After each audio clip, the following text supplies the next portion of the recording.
Hello everyone, welcome and welcome back to my another video. तो थोड़ा मैं introduction दे देती हूँ, जो लोग भी नए जुड़ने वाले हैं मेरी जर्नी में उनके लिए। I am a NEET dropper. ये मेरा सेकेंड ड्रॉप होने वाला है, सेकेंड एंड लास्ट। इसके बाद मैं कोई ड्रॉप नहीं लेने वाली हूँ। तो चलिए बिना टाइम वेस्ट किए मैं अपना शेड्यूल बताती हूँ कि मैं कैसे कैसे करने वाली हूँ। तो देखो, सबसे पहले आते हैं हम अपने टाइम टेबल पे। तो हमारा जो मॉर्निंग का स्लॉट 1 रहेगा, मॉर्निंग में 2 घंटे का मैं एक स्लॉट निकालूंगी जिसमें मैं रिवीज़न करूंगी। जैसे कुछ भी वो मैं बाद में बताऊंगी कि मैं क्या करूंगी इसमें। और फिर 8 से 3 हमारा क्लासेस रहेगा। तो अगर हम लाइव करते हैं तब तो इतना ही टाइम लगेगा, लेकिन अगर हम लोग रिकॉर्डेड करते हैं तो हो सकता है हम लोग यहाँ पे कम टाइम में 3 लेक्चर कंप्लीट कर सकें और एक हम एक्स्ट्रा लेक्चर भी ले सकें। अब आते हैं ये जब क्लास के बाद 3 बजे के बाद, तो मैं 3 बजे के बाद 1 घंटे का रेस्ट, उसके बाद फिर 4 बजे से 3 घंटे का एक स्लॉट निकालूंगी जिसमें क्लास का रिवीजन, एनसीईआरटी, बायो ये सब करूँगी। और फिर एक नाइट में एक स्लॉट रहेगा 3 घंटा 3.5 आवर का, जिसमें फिज़िक्स, केमिस्ट्री, बायो का डीपीपी और एक्स्ट्रा क्वेश्चन प्रैक्टिस ये सब करूँगी। ठीक है, ये हो गया। अब हमें ये करना है कि हमें पढ़ना क्या है। तो हमें पढ़ना सबसे पहले तो सेल्फ स्टडी 6 आवर का डेली होना ही चाहिए, एनी हाउ। डे 1 से लेकर डे लास्ट तक इतना होना चाहिए। अगर इतना कर सकते हो तभी स्टार्ट करो, क्योंकि फिर ना बहुत बेकार हो जाता है। और कंसिस्टेंसी तो इतना ज़रूरी है ना कि मैं बता नहीं सकती। कंसिस्टेंसी बहुत ज़्यादा ही ज़रूरी है। उसके बाद हमें एनसीईआरटी रीड करना है बायो का, लाइन बाय लाइन, चाहे तुम भले कितने बार पढ़े हो। कुछ लोग होते हैं जो 3 ड्रॉप 4 ड्रॉप ऐसे, तो वो लोग भले कितने बार भी पढ़े हो लेकिन उनको फिर से पढ़ना है। फिर आते हैं तीसरे पॉइंट में। तो हमें नोट्स बनाना है और फार्मूला सेट, मतलब शॉर्ट नोट्स और फार्मूला सेट। जिन जैसे कि ड्रॉपर है, जैसे कि हम हो गए या फिर जो लोग भी ड्रॉपर है, उनके पास तो नोट्स होगा ही, लेकिन हाँ मेरे पास ऐसा है ना कि फ़िज़िक्स का मैं पिछले साल बहुत सारा लेक्चर स्किप की थी, जिसकी वजह से फ़िज़िक्स का नोट्स मेरे पास नहीं है। और केमिस्ट्री का भी बहुत सारा नोट्स ऐसा है जो नहीं है, तो वो सब मैं करूँगी यहाँ पे। उसके बाद चैप्टर वाइज क्वेश्चन प्रैक्टिस और पीवाईक्यू। एकदम एक चैप्टर कंप्लीट हो, वहाँ पे देख लो कि हाँ इस चैप्टर का क्या क्या मेरा रह गया है, हुआ है कि नहीं हुआ है, ये सब देखते रहना है। और मोस्ट इम्पॉर्टेंट, कंसिस्टेंट रहना एकदम बिल्कुल बहुत बहुत बहुत ज़्यादा ही ज़रूरी है। और अभी से हमारा टारगेट रहना चाहिए, जैसे कि बायो में 350 आराम से टारगेट अगर बनाएंगे अच्छे से तो हो भी जाएगा। फिज़िक्स में 130 120 प्लस हो जाएगा, और केमिस्ट्री में 150 हो ही जाना चाहिए। एनी हाउ हो भी जाएगा, अगर ज़्यादा अच्छे से मेहनत किएंगे तो हो जाएगा। इतना टारगेट रखो अभी से। जो लोग अभी से एकदम कंसिस्टेंट होकर पढ़ाई करने वाले हैं, उन लोग को इतना टारगेट तो बहुत ही आसानी से हो जाएगा। आसानी से नहीं होगा, मेहनत करना पड़ेगा, लेकिन हो जाएगा। ठीक है। अब हम लोग आते हैं कि सब्जेक्ट वाइज हमें क्या करना चाहिए। तो सबसे पहले आते हैं बायो में। तो बायो में क्लास करना है या नहीं करना है, ये सबका अपना अपना चॉइस है। जैसे कि जो लोग पिछले साल बायो का पूरा क्लास लिए हुए हैं, उनको क्या ज़रूरत है क्लास करने का। भाई तुम नोट्स देख लो, वहाँ पे देख लो कि कोई अगर एक्स्ट्रा क्वेश्चन हुआ है या फिर एक्स्ट्रा चीज़ पढ़ाया गया है तो वो कर लो। और नहीं तो 1 शॉट का अगर नीड है तो 1 शॉट देख लो, ऐसे तो कोई ज़रूरी नहीं है। और फिर डेली एनसीईआरटी पढ़ना है बायो में, daily NCERT 1 page 2 page 3 page. और जो जो अगर छोटा छोटा चैप्टर है, जो लगता है कि हाँ ड्रॉपर के लिए बहुत सारा चैप्टर होता है बायो का जो आसान होता है, तो एक दिन में एक चैप्टर भी कर सकते हैं। और डेली क्वेश्चन प्रैक्टिस 100 से 50 से 100 क्वेश्चन प्रैक्टिस और पीवाईक्यू तो होना ही चाहिए। और अगर कोचिंग का कोई मॉड्यूल है, सॉरी यहाँ पे कोचिंग होगा, कोडिंग नहीं, कोचिंग होगा यहाँ पे। कोचिंग का अगर कोई मॉड्यूल है तुम लोग उसको सॉल्व कर सकते हो। और ज़्यादा कुछ तो है नहीं, बस इतना करना बायो में। और बस इतना ही कंसिस्टेंसी के साथ करना है। ऐसा नहीं कि एक दिन किया और 5 दिन घूमने चले गए, ऐसा नहीं। कंसिस्टेंसी के साथ करो, हो जाएगा। अब हम लोग आगे बात करते हैं कि फ़िज़िक्स में हमें क्या करना चाहिए। तो फिज़िक्स में सबसे पहले तो क्लास करो, जिस भी टीचर से कर रहे हो, एम आर सर से, सलीम सर से, या फिर तुम लोग अदर कोई भी टीचर से कर रहे हो, सबसे पहले तो क्लास करना है।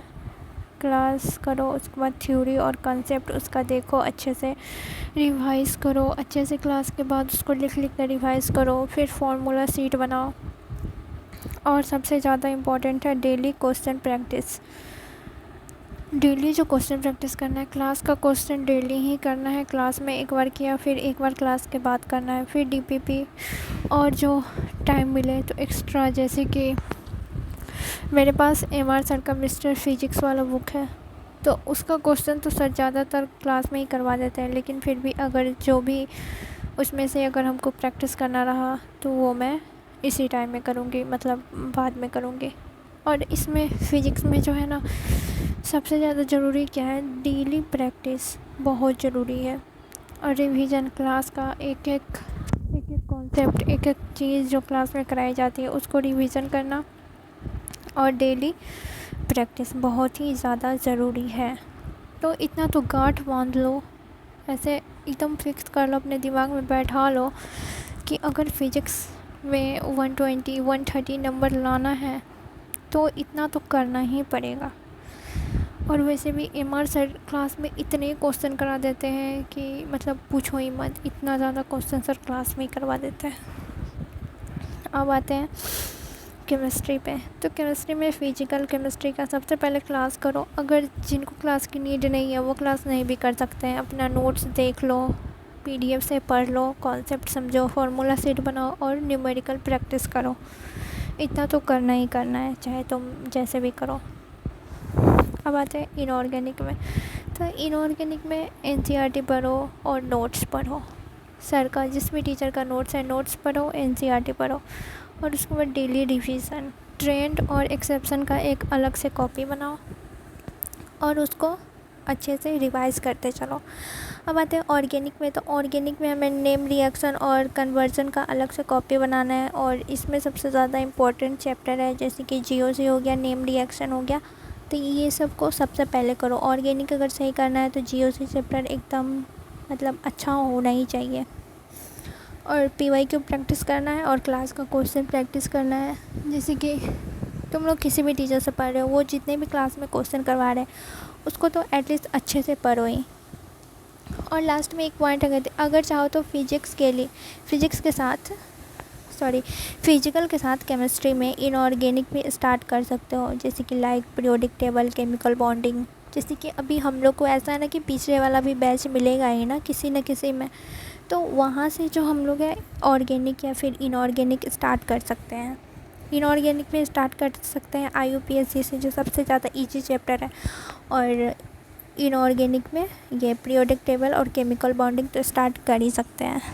तो ये है मेरा प्लानिंग कुछ। और उसके बाद मैं आगे कुछ बताना चाहती हूँ, जैसे कि हर चैप्टर को कंप्लीट करने के बाद एक बार इस पॉइंट को ज़रूर देखना कि तुम्हारा कंप्लीट हुआ है या नहीं। तो सबसे पहले देखना कि थ्योरी, उस चैप्टर का थ्योरी तुम्हारा अच्छे से क्लियर है। फिर अगर जिसमें एनसीईआरटी ज़रूरी है तो वो देखो कि एनसीईआरटी उसका तुम अच्छे से किए हुए हो या नहीं।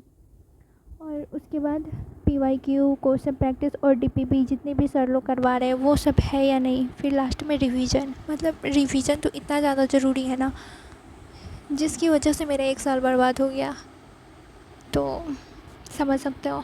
और टेस्ट, स्टार्टिंग से लेकर लास्ट तक एक भी टेस्ट नहीं देना है। जैसे कि पिछली बार मैं एक भी टेस्ट नहीं देना, एक भी टेस्ट नहीं छोड़ना है, मैं अभी बोल रही हूँ ना, लेकिन इसका उल्टा समझ लो कि मैं पिछली बार क्या की थी। और फिर उसका टेस्ट का एनालिसिस करना है। टेस्ट के लिए क्या करना है, तो सबसे पहले टेस्ट दो, क्योंकि टेस्ट देना सबसे ज़्यादा ज़रूरी है। तो सबसे पहले तो टेस्ट दो ही, उसके बाद उसका एनालिसिस करो। एनालिसिस करने के बाद मिस्टेक देखो कि कहाँ पे मिस्टेक हुआ है, मिस्टेक एनालिसिस करो, फिर अपने मिस्टेक पे काम करो। तो दैट्स ऑल, यही सब पॉइंट है जो बहुत ही ज़्यादा ज़रूरी है और करना भी चाहिए। अगर जिन लोगों को भी देखना है, एक बार फिर से तुम लोग अच्छे से देख लो कि हाँ मैं क्या क्या बताई हूँ। ये मेरा टाइम टेबल रहने वाला है, तुम लोग अपने अकॉर्डिंग कर लेना। ये तो सबके लिए बहुत ही ज़्यादा ज़रूरी है, तो ये सब रख लो। और टारगेट बनाना तो और भी ज़्यादा ज़रूरी है। फिर बायो में क्या क्या करना है, और अगर तुम लोग को लगे कि हाँ इसमें मैं कुछ और मुझे ऐड करना चाहिए तो तुम लोग मुझे बताना, तुम लोग ज़रूर बताना और मुझे। और बस यही सब, पढ़ाई करो, पढ़ाई में लग जाते हैं। टाइम बहुत ही ज़्यादा कम है हमारे पास, तो हमें मेहनत उसी हिसाब से और अच्छे तरीके से करना होगा। तो चलो यार, और तुम लोग बताना कि मैं अपना डेली का टारगेट ऐसे डालूँ। तुम लोग कमेंट करके बताना कि मैं डेली का टारगेट डालूँ या नहीं। और मेरा वीडियो ऐसे तो मैं कोशिश करूँगी कि मेरा वीडियो डेली ही आए। क्लास करने के बाद मैं क्या क्या पढ़ी हूँ, कितना पढ़ी हूँ, वो सब मैं तुम लोग के साथ शेयर करूँ। और इससे मेरा फ़ायदा ये है कि मेरा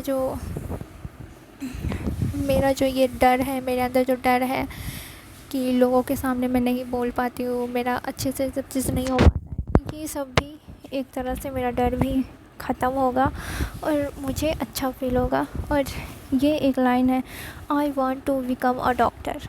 अगर तुम्हें मतलब तुम्हारा ऐसा है ना कि सपना है बचपन से, या फिर कुछ लोगों का होता है ना कि मुझे तो डॉक्टर ही बनना है, तो वही ये वाला लाइन ना ऐसे डेली बोलते जाओ, बोलो बोलो, मन में बोलो, जब भी फ्री बैठे हो तो तुम लोग बोलो। थोड़ा बहुत तो मैनिफेस्टेशन भी बहुत ही ज़्यादा ज़रूरी है। तो यार तब तक के लिए इतना ही हो गया, तुम लोग अच्छे से समझ लिए। अगर तुम लोग को कुछ बताना है, कुछ कमी लग रहा है तो मुझे बताओ, मैं वहाँ पे सही करूँगी। और सब्सक्राइब कर लेना। और तब तक के लिए ऑल द वेरी बेस्ट, अपना पढ़ाई करो, टेक केयर।